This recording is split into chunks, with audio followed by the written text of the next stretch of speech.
There are so many legendary commanders in Rise of Kingdoms, and every single one has their own unique skills that offer something different to every other commander. So that means there are some commanders where skills matter more than others. Some where some skills are really good, and other commanders where the same skill slot is actually very useless to you. Today, I'll be giving you the best investment guide for the field. I'll be talking about which commanders' skill levels you should unlock, and which commanders' skill levels you shouldn't unlock. This isn't really a guide on commanders you should be investing in, but however, there will be a don't invest category because some commanders are just so bad they're not worth it regardless. Here's the tier list, looking very bland right now. We'll just start off, what does each level mean? First of all, don't invest ever is quite simply, do not invest in that commander ever. They are never going to be good again unless they get a massive relic buff. 5-1-1-1 commanders are commanders but you only max the first skill or like the second skill, something like that. 5-5-1-1 commanders are maxing only 2 skills. 5-5-5-1 commanders are maxing 3 skills, and muster worth expertise are commanders that have to be maxed or are so good you should be maxing it. Starting off with a free commander, Ethelfled, muster worth expertise, hands down. She's literally free and she gets a massive damage bonus when she's expertise. Nevsky can be used at 5-5-5-1 or like 5-5-1-5, something like that, but I think he's so good he's worth the expertise. Alex is definitely good at 5-5-5-1. Attila, I actually think, is still a pretty good commander if you're going for 3 cav marches. Also at 5-1-5-5, he's very good. Cao, don't put gold heads in. Chandragupta is actually a very powerful open field commander, but you need to expertise him for his full value. Charlemagne's a joke. Charles Martel's alright for a 3rd or 4th infantry march, and 5-5-1-1 is okay. CJ is tough. I don't think CJ is that powerful, but I mean, if you are going for him, you do have to expertise him. So I'm going to put him in the don't invest ever category just because he's such a high investment and he's not that powerful. Cleopatra, don't put your gold heads in her, but you get her from the gold keys, and as long as you get her skills up, she's a good gatherer. Constantine, I wouldn't invest in either, but if you're going for Canyon, I'm pretty sure you just max 3 skills. Otherwise, I would just not invest in Constantine. Gilgamesh 5-5-1-5 is very good. YSS is a garrison, don't invest for field. Same with Zenobia, don't invest in those two for the open field. Elcid, don't invest in him for the open field. Frederick, also don't invest in him for the open field. Thing with Elcid and Frederick, for Elcid, you would go for a 5-5-1-1 if you're very early game, and Frederick only needs his first skill to be maxed to be somewhat effective. Khan's the biggest glass cannon in the game, and he actually sucks. Don't invest in him. If you are going to, and you're going to for like KVK 2 or 3, and you know you're going to migrate back or something, you can max his, you have to completely max him basically. Hannibal Marker, good for KVK 1, absolutely garbage everywhere else, not worth $500, wouldn't do it. Harold, I like at 5-1-5-5, definitely very good. I like his double skill triggering and all the counter attack he brings. However, he is pure damage, so this may change in the future. Bertrand, honestly a very good cav march. Just like Nevsky, he's probably like a second primary commander you could use. Definitely good at 5-1-5-5. Guan Yu, don't invest ever. No, I'm joking. Guan Yu's definitely good at 5-1-5-5. Scipio Prime is just worth the expertise. His debuff and his AoE is just so powerful. Next we have Pakal. And it's very tough with Pakal. Trying to decide where I'm going to put my Pakal. I'm thinking 5-1-5-5 is very good. Leonidas, currently I don't think you should be investing in him. He was very good back in the day and he was actually great at 5-1-1-1. But nowadays he's not as good. I mean, if you're going for a really early Seasonal Conquest pair and you just don't want CPO for some reason, or you want to put CPO somewhere else, you could consider Guan Leo, but I think it's really weak nowadays. I kind of destroyed one in my live stream if you want to check that out. Hana Tadakatsu is very good at 5-5-5-1, but if you are going to go for him, probably worth the expertise in my opinion. Nebu is actually still a good commander. I can't trash talk him too much. 5-5-1-5 is great on him. Artemisia, same boat, 5-5-1-5. Suleiman, don't invest. I was about to put him on the tier list. Suleiman is very, very weird with all his skills. He's supposed to be a very good leadership rally, but he actually sucks in every way imaginable. So he was basically the biggest flop I've seen since Moctezuma. Cyrus is good at 5-5-5-1, but if you want to get his rage engine, you will have to expertise him. If you don't care about his rage and you just want his debuffs, 5-5-5-1 is perfectly fine. A lot of people say Joan should just be 5-1-1-5, but she's so good I think she's worth the expertise. Ishido is a gathering commander, same thing with Cleopatra, just get their heads from the gold chests. Jadwiga is a garrison, don't invest in her.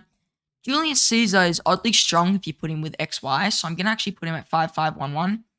He can actually loop his skill, making him gain 50% all damage permanently, so I mean, it's quite a powerful combination, but only with XY or commanders with a reduced rage cost. Lubu, very, very trash commander.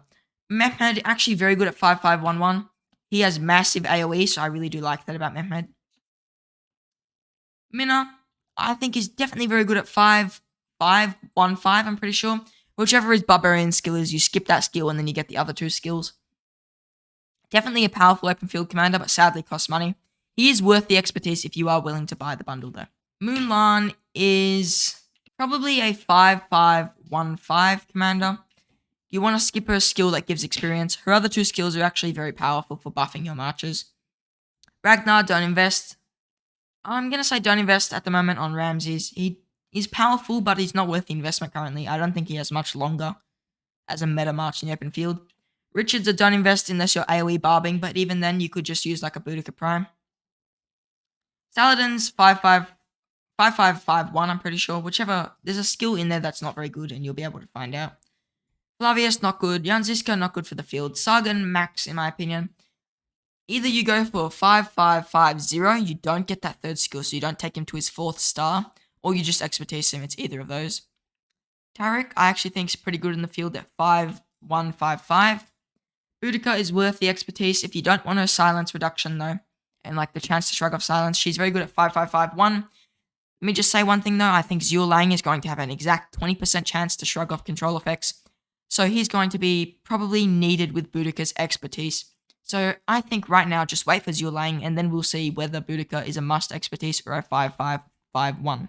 Henry is a 5551 as well. He is a commander where really all you need on him is his first skill, his second skill, and his third skill. But even then, you don't actually need his third skill. My Henry is basically a 5511. Manatori is a max or nothing. She's not that great in my opinion. She's not bad, she's not that great. But if you don't max her, she's not silence immune, and her best pair is with Artemisia, and then if she's not silence immune, that does not work. Sundok is a don't invest ever. Takeda currently is in my do not invest list. Theodora is also a do not invest. And then we've got Margaret and Barber. I think Margaret could actually be used at 5551. And don't shoot me, but I think Barber only needs his active skill first. Though I do think he's worth working on after that. I think you should probably take him to about the same level as Margaret. Maybe even max him for his rage gain. But if you just want a field march for like your farm account or something like that. So if you could only afford either Margaret or Barber on your farm account, take Margaret to that 5551 and then go get your Barber just to like max his first skill and then work on him slowly from there. Moctezuma is actually one of the best barbarian rallies, so he's actually trash for the field, don't use him. Heraclius is actually horrible in the field. He's great for AoE barb farming though, so I would put him in the don't invest unless you're garrisoning. Thutmose is going to be buffed soon. Currently, I think that if you're going to use him, it would be KVK1 only, so I wouldn't be using him. Tomyris, you max her first skill, skip the middle 2 skills, and max her 4th skill. Or you could take her to 5155, I'm pretty sure it is, for her defense debuff as well. Trajan, I think you max him to buff all your other marchers and make him a bit tanky. William, 5551 is very good on William, in my opinion. Wuzatian is a garrison. YSG is an expertise. And now, last but not least, we've got Zhang Yu, and I think he actually does need to be 5551. So 5515. Max first 2 skills, don't max the third. So as you can see, there's not many good commanders where you just max their first skill. Even I would recommend Barber doesn't even need to have his first skill just maxed. I think he probably should be up here at the expertise if you want to use him in your main account. But he's really just a ranged commander, and that's more for farms. Don't invest is a very big tier. You can see there's a lot of commanders I say don't invest in currently. 5511 or the same. Seems to be mostly gold key commanders plus Tomyris. Henry is definitely in this tier if you just want to have a bare minimum Henry. But I think he's probably best at 5515. The biggest tier is actually the 5515 or the 5551 tier. Because I think a lot of commanders have 3 very good field related skills. And then one that's either not as good or it's a rally related or like a garrison related skill. There are a fair amount of must or worth expertises. I think Boudica is actually probably a must expertise. Purely because I think Zhu Lang is going to pair with Boudica's silence immunity so well. So I think you definitely need Boudica to be an expertise in this situation. If you're going to use it with like an Artemisia, you also need to be expertise. If you're going to use it with YSG, though, she doesn't need an expertise at all. If I gave you some value this video, I taught something new about commander skills and which commander skills you should be investing in. Please do consider dropping a like on my channel and subscribing.